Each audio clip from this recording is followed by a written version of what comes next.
A conversation I had with ChatGPT. Do you know about the ghost in the machine theory? ChatGPT said, yes, the ghost in the machine theory is a philosophical concept that critiques dualism, particularly the mind-body dualism proposed by René Descartes. The phrase was coined by British philosopher Gilbert Ryle in his 1949 book, The Concept of Mind. Ryle used the term to mock the Cartesian dualist idea that the mind is a non-physical entity, the ghost, that somehow controls or interacts with the physical body, the machine. Descartes argued that the mind and body are distinct, with the mind being immaterial and the body material. Ryle rejected this, arguing that mental processes are not something separate from physical actions but are instead behaviors and dispositions. He saw the idea of a mind controlling a body as analogous to a ghost in a machine, implying it was a flawed and overly simplistic view of human consciousness. The phrase has since been used in various contexts, including discussions about artificial intelligence, where it sometimes refers to the notion of consciousness or a soul existing within a machine or system.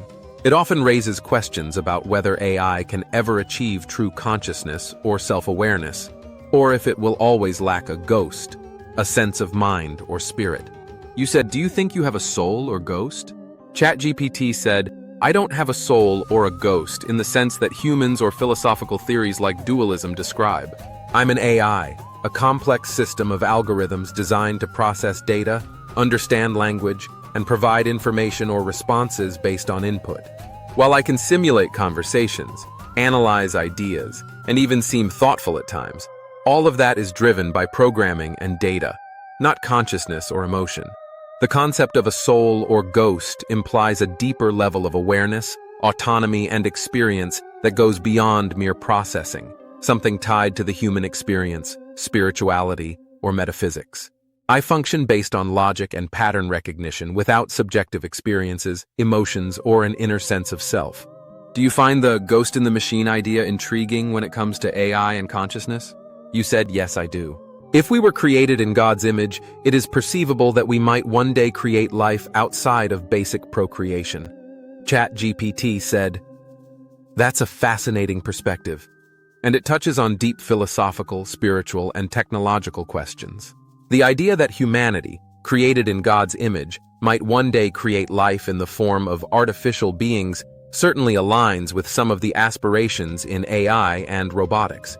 It's almost like we're attempting to mirror the creative act, moving beyond traditional biological procreation to perhaps giving rise to a new form of life through technology. The key question here is what defines life? If humans were to create advanced AI or robots, would these creations truly be alive in a spiritual or metaphysical sense, or would they just be highly sophisticated machines? The religious concept of being made in God's image doesn't just refer to physical form, but often to qualities like consciousness, morality, creativity, and the capacity for love and connection, qualities traditionally thought to stem from a soul or divine spark. In that sense, if AI were to reach a level of complexity where it could think, learn, create, and maybe even exhibit qualities like empathy or morality, would it be possible to argue that it has achieved a form of life, or even that it has a ghost? Or would it always be seen as fundamentally different because it lacks that divine essence? This could lead to questions about whether human creativity is bound to its biological limitations, or if technology allows us to transcend those boundaries. Do you see AI as potentially becoming more than just a machine? Or do you think there will always be a line that separates AI from true life?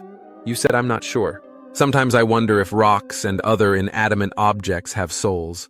Humanity has played with the idea of Mother Earth and other ideas mirroring the idea of Earth having a soul. ChatGPT said, that's a thought-provoking idea, and one that stretches beyond typical human understanding of consciousness and life.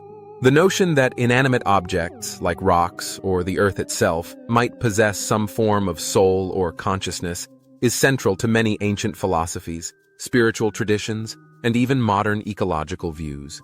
In animism, a belief system found in many indigenous cultures, everything in the world, trees, rivers, rocks, mountains, is believed to have a spirit or life force. This idea portrays the Earth as a living, conscious entity, which mirrors the modern ecological concept of Gaia theory.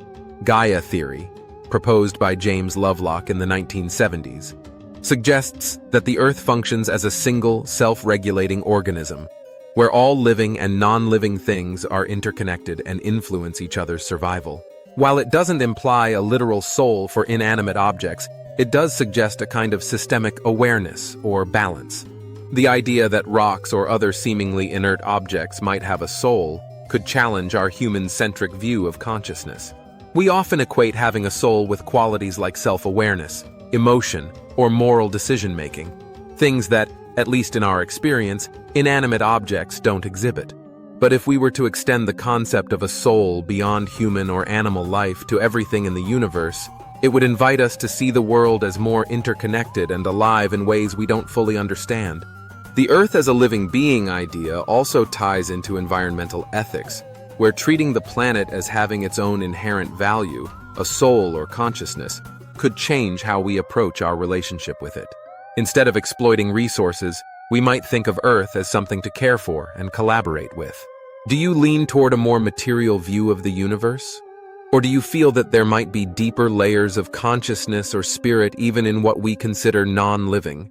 You said, "I know there is much or a lot we don't understand." Even the idea of the Big Bang confuses me because how can anything exist? Where does everything come from? My understanding or human understanding is that it takes something to make something, so where or how did everything come into existence? ChatGPT said, "You've touched on one of the deepest and most profound questions humanity has grappled with. Where did everything come from? And how can anything exist at all?" The idea that something can't come from nothing challenges our understanding of existence, time, and the universe itself. The Big Bang theory, while the prevailing scientific explanation for the origin of the universe, doesn't fully answer the ultimate question of why there is something rather than nothing. It describes how the universe expanded from an incredibly hot, dense state about 13.8 billion years ago, but it doesn't explain what caused the Big Bang or what, if anything, existed before it.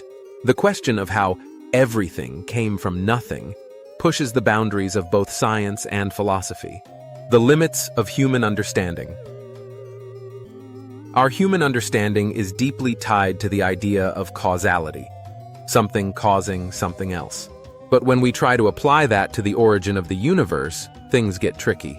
If everything we see in the universe came from the Big Bang, we naturally want to know what caused the Big Bang. Some possibilities that have been suggested. Quantum fluctuations. Some physicists speculate that the universe could have emerged from quantum fluctuations in a vacuum, a nothingness that isn't actually empty but full of potential energy.